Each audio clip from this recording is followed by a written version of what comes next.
भगवते वासुदेवाय। ओम नमो भगवते वासुदेवाय। ओम नमो भगवते वासुदेवाय। ओम नमो भगवते वासुदेवाय। ओम नमो भगवते वासुदेवाय।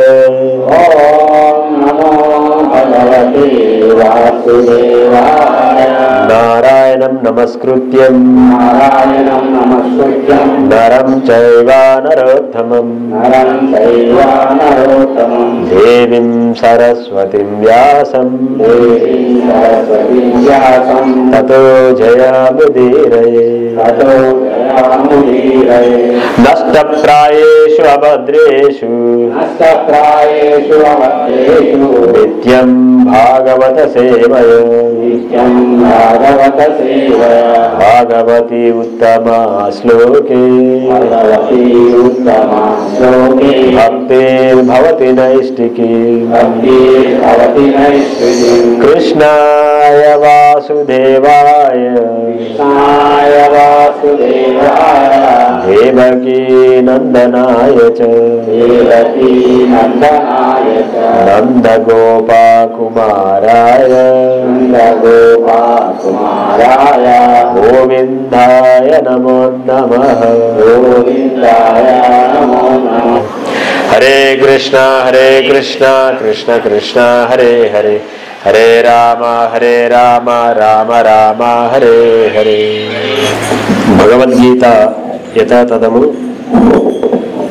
అధ్యాయము 1. అధ్యాయం పేరు కురుక్షేత్ర రణరంగమున సైనిక పరిశీలనము. శ్లోకము 5. దృష్టకేతు చేకితాన కాశీరాజచ్చ వీర్యవాన్ పురుజిత్ కుంతి భోజచ్చ శైబ్యచ్చ నరపుంగవ యుధామన్యుచ్చ విక్రాంత ఉత్తమౌజచ్చ వీర్యవాన్ సౌభద్రో ద్రౌపదేయచ్చ సర్వ ఏవా మహారథః. దుష్టకేతువు, చేకితానుడు, కాశీరాజు, పురుజిత్తు, కుంతిభోజుడు, శైభ్యుడు మున్నగు శూరులైన మహాయోధులు అందులో గలరు. పరాక్రమవంతుడైన యుధామన్యుడు, మహాశక్తిశాలి అయిన ఉత్తమౌషుడు సుభద్రా పుత్రుడు ద్రౌపదీ పుత్రులు అందులో కలరు. ఈ వీరులందరూ మహారథులు. 7వ శ్లోకం. అస్మాకం తు విశిష్టాయే తాన్ని బోధా ద్విజోత్తమ నాయక మమ సైన్యచ్చ సంజ్ఞార్థం తాన్ భ్రమీమితే. కాని ఓ బ్రాహ్మణోత్తమ, నా సేనా బలమును నడుపుట కొరకై విశేషముగా యోగ్యులైన సేనా నాయకులను గూర్చి నేనిప్పుడు మీ కొరకై తెలిపెదను. శ్లోకం 8. భవాన్ భీష్మచ్చ కర్మచ్చ కృపచ్చ సమితింజయ అశ్వత్థామా వికర్ణచ్చ సౌమదత్తిస్తదైవ చ. యుద్ధమున ఎల్లప్పుడూ విజయమును సాధించు మీరు భీష్ముడు, కర్ణుడు, కృపుడు, అశ్వత్థామ, వికర్ణుడు మరియు సోమదత్తుని పుత్రుడైన భూరిశ్రవుడు మున్నగువారు కలరు. శ్లోకము 9. అన్యే చ బహవా శూరా మదర్తే త్యక్త జీవిత నానా శస్త్ర ప్రహారణ సర్వే యుద్ధ విశారద. నా కొరకు తమ జీవితములను విడిచుటకు సిద్ధపడిన వీరులు ఇంకను అనేకులు కలరు. వారందరూ వివిధ శస్త్రములను దాచినట్టు వారు, యుద్ధ నైపుణ్యమును కలిగిన వారు అయి ఉండేది. 10వ శ్లోకం. అపర్యాప్తం తదస్మాకం బలం భీష్మాభిరక్షితం పర్యాప్తం తిరమేతేషాం బలం భీమాభిరక్షితం. అపర్యాప్తం తదస్మాకం బలం భీష్మాభిరక్షితం పర్యాప్తం తిదమేతేషాం బలం భీమాభిరక్షితం. పదార్థం అనువాదం భాష్యం శ్రీల ప్రభుపాదుల వారిచే. శ్రీల ప్రభుపాద్ మహారాజ్ కి జై. అపర్యాప్తం అపరిమితము, తత్ అది, అస్మాకం మన యొక్క బలం సైన్య బలము, భీష్మ పితామహుడైన భీష్ముడు, అభిరక్షితం పరిరక్షింపబడినది, పర్యాప్తం పరిమితమైనది, తు కాని, ఇదం ఈ, ఏతేషాం పాండవుల యొక్క బలం సైన్య బలము, భీమ అభిరక్షితం భీముని చేత జాగరూకతతో పరిరక్షించబడినది. మన సైన్య బలము అపరిమితము మరియు పితామహుడైన భీష్ముని చేత చక్కగా పరిరక్షింపబడుచుంటిమి. కానీ భీముని చేత జాగరూకతతో రక్షింపబడుచున్నట్టి పాండవ సైన్య బలము పరిమితముగా కలదు. భాష్యము. దుర్యోధనుని చేత ఇరు వర్గాల సేనా బలములు అంచనా వేయబడుతుండెను. గొప్ప అనుభవజ్ఞుడైన సేనాని భీష్మ పితామహునిచే ప్రత్యేకముగా రక్షింపబడుతుండుట చేత తన సైన్య బలము అపరిమితము మరియు భీష్ముని ఎదుట తృణప్రాయము వంటి అల్ప అనుభవజ్ఞుడైన సేనాని భీముని చేత రక్షింపబడుతుండుట చేత పాండవ సేనా బలము పరిమితము అని అతడు భావిస్తుండెను. దుర్యోధనుడు ఎల్లప్పుడూ భీముని పట్ల ఈర్ష ద్వేషములు కలిగి ఉండెను. ఎందుకనగా తను మరణించవలసి వచ్చినచో భీముని చేత మాత్రమే తాను వధించబడుదునని అతడు ఎరుగును. అంతేకాకుండా భీముని కంటే మిక్కిలి అనుభవజ్ఞుడైన భీష్ముడు తన పక్షంలో ఉండుట తలచుకొని తన విజయము పట్ల అతడు గొప్ప ఆత్మవిశ్వాసమును కలిగి ఉండెను. యుద్ధ రంగంలో తన విజయం తథ్యమనేది అతని తుది అభిప్రాయము. మూకం కరోతి వాచాలం పంగుం లంఘాయతే గిరిం యత్కృపాతమహం వందే శ్రీ గురుం దీనతారిణం.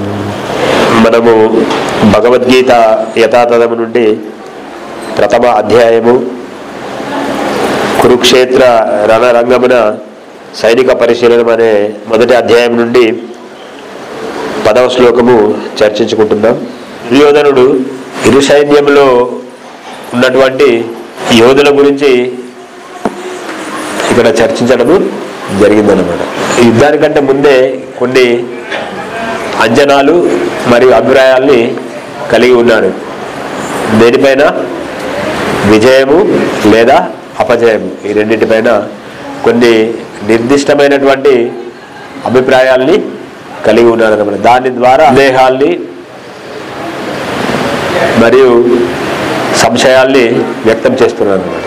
ఈ శ్లోకంలో కౌరవుల వైపు ఉన్నటువంటి సైన్యము అపరిమితమైనదిగా మరియు పాండవుల యొక్క సైన్యము పరిమితమైనదిగా దుర్యోధనుడు భావిస్తున్నారు. ఎందుకు? దానికంటే ముందు ఆ ఆలోచన ఆయనకి ఎందుకు వచ్చిందంటే, ఈ యుద్ధరంగం కంటే ముందు ఒకసారి అర్జునుడు దుర్యోధనుడు ఇద్దరు శ్రీకృష్ణుని యొక్క దేవాదేవుడు అనేటువంటి శ్రీకృష్ణ భగవాన్ యొక్క ఆశీస్సుల కోసము వెళ్తారన్నమాట.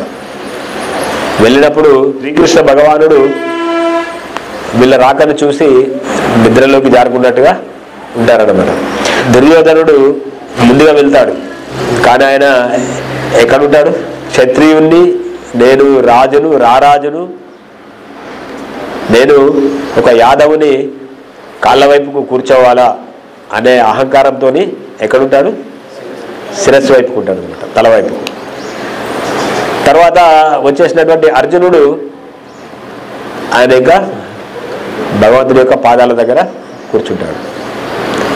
ఎవరైనా ముందుగా నిద్ర నుంచి మేల్కొన్న తర్వాత ఏ వైపుకు చూస్తారు? పాదాల వైపు చూస్తారు. కానీ అది కూడా ఎరగనటువంటి దుర్యోధనుడు ఆ మాత్రము ఆలోచన, ఇంగిత జ్ఞానం అనేది లేకుండా అహంకారంతో ఏం చేస్తాడు?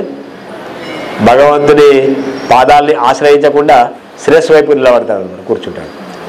ఇంకా భగవంతుడు నిద్ర నుంచి లేచిన వెంటనే ఎవరి వైపు చూస్తారు? అర్జునుడి వైపు. ఆయన భగవంతుడికి అంతా తెలుసు, ఎవరు ఏంటి అనేది మొత్తం తెలుసు ఆయనకి. కానీ అలా ఆయన ఆ లీలలు చేస్తుంటారు అన్నమాట. అర్జునుడి కంటే ముందే వచ్చారు అంటారు అనమాట. మరి మీరు వచ్చిన ఆ కారణం ఏంటి నాకు చెప్పండి అని అంటే, మీ ఆశీర్వాదం కోసం వచ్చాను, మేము యుద్ధంలో విజయాన్ని సాధించడానికి కోసము మీ ఆశీర్వాదం కావాలి. సాధారణంగా ఎవరికి ముందు ఇవ్వాలి వాగ్దానం అనేది? ముందొచ్చిన వాళ్ళకి. కానీ దుర్యోధనుడు ఏమంటాడు? నేనే ముందొచ్చాను, నాకే ఇవ్వాలంటాడు. కానీ కృష్ణుడు చూసింది ఎవరిని? అర్జునుడు చూశాడు. అదేలా కుదురుతుంది? నేను ముందుగా చూసింది అర్జునుడిని కాబట్టి ఆయనకి ఇవ్వాలి. తర్వాత ఇంకొక కారణం ఏంటంటే, అర్జునుడు నీకంటే చిన్నవాడు కాబట్టి ముందుగా చిన్నవాళ్ళకి ఇచ్చిన తర్వాతనే పెద్దవాళ్ళకి ఇవ్వాలి అంటాడు. లేదు లేదు నాకే ఇవ్వాలి ముందుగా అని. అన్నట్టు కొంచెం వాదోపవాదం జరిగిన తర్వాత, అర్జున నీకేం కావాలి కోరుకోమనంటే, నీకు నేను 2 విధాల సహాయం చేయగలను. ఒకటి, నా సేన మొత్తం ఉన్నటువంటి నారాయణ సేన ఒకరికి ఇవ్వడము, లేదంటే నేనే ఒకరి వైపు ఉండడము. అయితే అర్జునుడు ఏం ఆలోచించకుండా సేన అవసరం లేదు, మీరే నా వైపు ఉండాలి అన్నాడు. అప్పుడు దుర్యోధనుడు లోపల చాలా సంతోషపడతాడు అనమాట. అబ్బా, అర్జునుడు ఎంత తెలివి తక్కువవాడు, అసలు భగవంతుడి యొక్క నారాయణ సేన అంటే అది ఎవరు జయింపరానట్టుంది కదా సేన, దాన్ని ఎవరు జయించడానికి అవకాశం లేదు. అప్పుడు దుర్యోధనుడికి భలే సంతోషం వేస్తుంది అనమాట. దాన్ని బయటపడకుండా లోపల సంతోషపడుతుంటాడు. అర్జునుడు ఎంత తెలివి తక్కువవాడు, నేను నారాయణ సేనను కోరుకుంటాను అనుకున్నా, కానీ అంత అపరిమితమైన సేనను విడిచిపెట్టి అర్జునుడు ఒక వ్యక్తిని కోరుకున్నాడు. అప్పుడు ఆయనకి చేసిన తర్వాత దుర్యోధన మరి నీకేం కావాలి అని అంటే ఇంకా మిగిలింది ఏం కోరుకోవడానికి లేదు, ఇంకా నారాయణ సేనది అది తీసుకుంటామంటే సంతోషంగా తీసుకుంటా ఉంటాడు. కానీ దుర్యోధనుడికి ఆ ఆలోచన ఎందుకు వచ్చింది? ఆయన స్వతహాగా ఆచరించేదంతా అధర్మం. అధర్మాన్ని ఆచరించే వాళ్ళకి ఎలాంటి ఆలోచనలు వస్తాయి? అట్లాంటి ఆలోచనలు వస్తాయి, వినాశనానికి దారితీసే ఆలోచనలు వస్తుంటాయి. కానీ ఇక్కడ ఒకటి దుర్యోధనుడు మర్చిపోయాడు. ఆయన చేత సృష్టింపబడిన ఆ సైన్యము గొప్ప, లేకపోతే ఆ సైన్యాన్ని సృష్టించిన దేవాదేవుడు గొప్ప? దేవాదేవుడే గొప్ప. కానీ అర్జునుడికి తెలుసు అది ఒక్కరుంటే కద్ద అయిపోయినట్టు. అట్లా దుర్యోధనుడి ఆలోచన విధానం ప్రకారం అది తీసుకుంటారు అనమాట, తీసుకొని వెళ్ళిపోతారు. ఇప్పుడు ఇక్కడ అదే అభిప్రాయాన్ని దుర్యోధనుడు వెల్లడిస్తున్నాడు అనమాట. మనది అపరిమితమైనటువంటి సేనా బలం కలిగి ఉన్నాం మనం. ఆ సేనా బలము ఎవరి పర్యవేక్షణలో ఉన్నది? భీష్మ పితామహుని చేత రక్షింపబడుతుంది ఆ సేన. ఇక్కడ పాండవుల పక్షమున ఆ సైన్యం ఎవరితో రక్షింపబడుతుంది? అది భీముని చేత. ఆ అభిప్రాయాన్ని దుర్యోధనుడు ఇక్కడ వెల్లడి చేస్తున్నాడు. ఇలా ఏ విధంగా చూసుకున్నా కూడా మనదే పైచేయి అవుతుంది అని. 10 మంది అయోగ్యులు ఒకవైపు ఉంటే, ఒక బుద్ధిమంతుడు, తెలివిపరుడు, ఆలోచనపరుడు ఒకవైపు ఉంటే ఎవరు ఎక్కువ విజయాన్ని సాధిస్తారు? 10 మంది బుద్ధిహీనులు, ఆలోచన లేనివారు, వాళ్ళు ఏం చేస్తున్నారో వాళ్ళకే తెలియదు అనమాట. వాళ్ళు వేసే ప్రతి అడుగు వారి వినాశనానికే దారితీస్తుంది. కానీ బుద్ధి, ఆలోచన పరులు, తెలివిగలవారు అడుగు వేసే ముందే ఆలోచించి అడుగు వేస్తారు. వాళ్ళ అడుగు ఎటువైపు పడుతుంది? విజయం వైపు. అంటే ఇక్కడ దుర్యోధనుడికి ఇంకొక సందేహం వచ్చింది, ఇక్కడ దాన్ని వెల్లడిస్తున్నాడు అనమాట. అపర్యాప్తం అంటే అపరిపూర్ణం, పూర్తిగా పరిపూర్ణం కానిది. మన దగ్గర ఇంత సైన్యం ఉన్నప్పటికీ అది ఎందుకో నాకు అపరిపూర్ణంగానే కనిపిస్తుంది అభిప్రాయాన్ని వెల్లడిస్తాను అనమాట. ఆ అపరిపూర్ణమైన సైన్యము పరిపూర్ణమైనటువంటి దక్షత కలిగిన పాండవ సేనతో అది యుద్ధం చేసే ఆ స్థాయికి లేదనుకుంటున్నాడు ఎవరు? దుర్యోధనుడు. ఆ అభిప్రాయాన్ని వెల్లడిస్తున్నాడు. పాండవులంటే భీష్ముడికి అమితమైన ప్రేమ. ఈయన ఎందుకు ఈ విధంగా భీష్ముని ప్రతి విషయంలో ఆయనను శంకిస్తుంటారు? ఏదైనా వాళ్ళపైన ఉన్న వ్యామోహం కానీ ప్రేమ కానీ తిరిగి అది ఆ యుద్ధరంగంలో కనుక కనబరిస్తే ఇంకా మేము ఓటమి పాలవుతామని చెప్పి ఆయనకు ఒక భయం ఎప్పటికీ ఉంటుందన్నమాట. అది భీష్మ పితామహుని పైన ఒక అపారమైన నమ్మకం కూడా ఉంది. ఎందుకు? ద్రౌపది వస్త్రాపహరణ సమయంలో ఆ దుశ్శాసనుడు వచ్చి ఆమె వల్వల్ని లాగినప్పుడు ఆమె అందరి వంక చూస్తుందన్నమాట. పాండవుల వైపు, అక్కడున్న యోధుల వైపు, అందరి వైపు చూసి భీష్మ పితామహుని వైపు కూడా తీక్షణంగా చూస్తుంది. ఆమె చూసినప్పుడు ఆయన కావాలనుకుంటే, తలచుకుంటే ఆ క్షణమే దుశ్శాసనుడిని కానీ దుర్యోధనుడిని కానీ ఆజ్ఞాపించి ఆ కార్యాన్ని ఆపేయచ్చు. కానీ అక్కడ భీష్మ పితామహ తల వంచుకొని ఉంటారన్నమాట. అది దుర్యోధనుడికి ఎంత ప్రేమ ఉన్నప్పటికీ ఆ సమయంలో ఆయన స్పందించలేదు. ప్రేమ భావాలకు లోను కాకుండా ఆ ఉద్దేశంతో, క్షత్రియ ఉద్దేశంతో యుద్ధం చేస్తే ఇంకా విజయము నాదే అని చెప్పి ఆయన భావిస్తున్నాడు అనమాట. భీముడు చాలా సూక్ష్మ బుద్ధి కలిగిన వాడు. అంటే ఏదైనా విషయాన్ని అవగాహన చేసుకోవాలంటే చూసిన వెంటనే దాన్ని మొత్తం గ్రహించుకుంటారు అనమాట. దాన్ని సూక్ష్మ బుద్ధి అంటారు. అంటే భీముడి యొక్క ఆలోచన విధానమైన సంకల్పం ఎట్లా ఉంటుందంటే, ఒకసారి వీళ్ళంతా యుద్ధానికంటే ముందు ధర్మరాజు, అర్జునుడు, నకులుడు, సహదేవుడు వీళ్ళంతా కృష్ణుడు చెప్తాడనమాట. వాళ్ళకి ఆదేశిస్తారు, మీరు ఒక్కొక్క దేవతల్ని పూజించి వాళ్ళని ప్రసన్నం చేసుకొని వాళ్ళ ద్వారా ఆయుధాలు పొందండి అని చెప్తారనమాట. అందరు వెళతారు, కానీ భీముడు మాత్రం వెళ్ళడు. ఎందుకు? అప్పుడు అడుగుతాడు అనమాట శ్రీకృష్ణుడు. భీమ మరి నీకు ఆయుధాలు అవసరం లేదా అని అంటే, ఇంత పెద్ద దేవాది దేవుడివి నువ్వే మా వైపు ఉన్నప్పుడు ఇంకా నాకు ఆయుధాలు ఎందుకయ్యా, ఆయుధాలతో నాకు పని లేదు అంటాను. దాన్ని అట్లా సూక్ష్మ బుద్ధి అంటే అది. ఎన్ని ఆయుధాలున్నా అవి నీకు సాటి రావు, నిన్ను ఎదుర్కొనలేవు అవి అని చెప్పి అట్లా భీముడు తన అభిప్రాయాన్ని వెల్లడిస్తారనమాట. భీష్ముడి యొక్క గురువు ఎవరు? ఆయన ఎవరి దగ్గర విద్యాభ్యాసాలను అభ్యసించారు? పరశురాముడు. జ్ఞాపకం చేసుకుంటుంది ఎవరు? దుర్యోధనుడు, ఇంకా బృహస్పతి. ఇట్లా చాలా ప్రముఖమైనటువంటి ఆచార్యుల వద్ద ఎన్నో యుద్ధ విద్యలు భీష్ముడు అభ్యసించారనమాట. అందుకే భీష్ముడి పైన దుర్యోధనుడికి అపారమైన నమ్మకం. భీముడు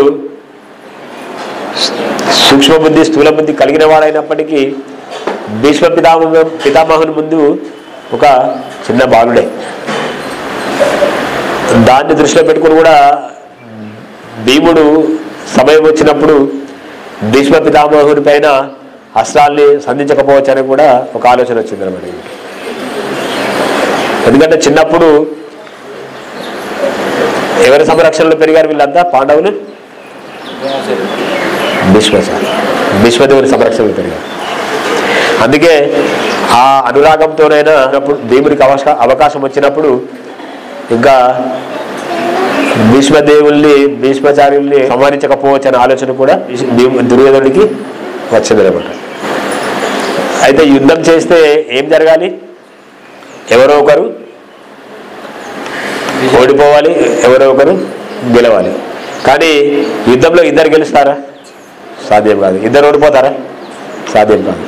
కానీ ఇక్కడ భీష్ముడు దుర్యోధనుడు ఆ భోజనాన్ని తిన్నాడు కాబట్టి ఆ ఉప్పు తిన్న విశ్వాసానికైనా కౌరవుల వైపుగా యుద్ధం చేయడానికి నిశ్చయించుకున్నారు. కానీ అది ఎంతవరకు దాన్ని పాటిస్తారో అనేది దుర్యోధనుడికి ఒక భయం. ఆ భయంతోనే ఆయన మాటి మాటికి ఇంకా భీష్మాచార్యుల వద్దకు వెళ్ళి ఆ విషయాన్ని పదే పదే చర్చిస్తుంటారు అన్నమాట. హరే కృష్ణ.